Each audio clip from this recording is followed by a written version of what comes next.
कवन फूलवा फूले साजिया सबेरवा हो। कवन फूलवना मैया के चढ़ेला सबेरवा हो।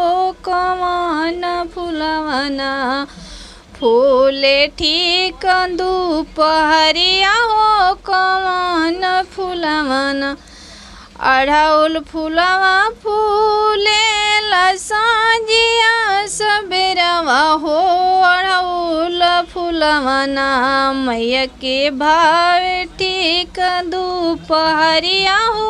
अढ़ौल फूलवना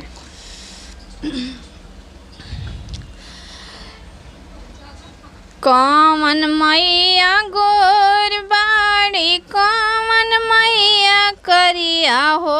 कवन मैया ना बाड़ी मोहनी मूर्तिया हो। कवन मैया ना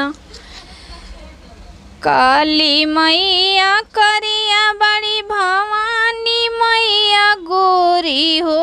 शीतल मैया के ना बाड़ी मोहनी मूर्तिया हो। शीतल मैया ना काली मैया करिया बड़ी भवानी मैया गोरी हो। शीतल मैया ना बाड़ी मोहनी मूर्तिया हो। शीतल मैया ना कवन मैया के चढ़े अढ़ौल के फूलवा हो। कवन मैया के ना चढ़े खपर भारी चौरा हो। कवन मैया के ना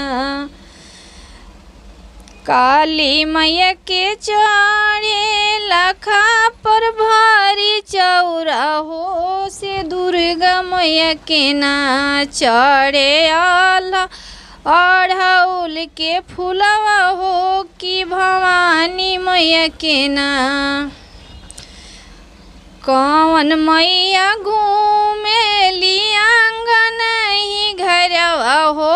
कवन मैया ना कवन मैया घूमेली आंगन ही गलिया हो। कवन मैया ना मैया मन दिल पूजाली हो। कवन मैया ना दुर्गा मैया घूमेली आंगन ही घरवा हो। भवानी मैया ना दुर्गा मैया घूमेली आंगन ही घरवा हो। शीतल मैया ना झूलसनी मिया ही झुलुआ हो। शीतल मैया ना दुर्गा मैया पूजाली मंदिर खपर चौरा हो। से काली मैया ना केकरा घरे दिया जरे जरे नव दिनवा हो। केकर घरवना मलिया भैया के दिया जरे जरे नव दिनवा हो। से मलिया घरवना पर्वत पहाड़ से आइली शीतल मैया झूले हो। झूलनवा झूललीना कलकत्ता ही मैया के हवे। काली मैया के मंदिरवा बड़े ना मैया के चढ़े खपर भारी चौरा। मंदिरवा पूजवा भइले ना मैया के कलकत्ता में मैया हो। पूजाली वही बाड़ी ना शीतल मैया आवेली पर्वत पहाड़िया हो। झूलनवा झूललीना मैया निमिया के डरिया हो।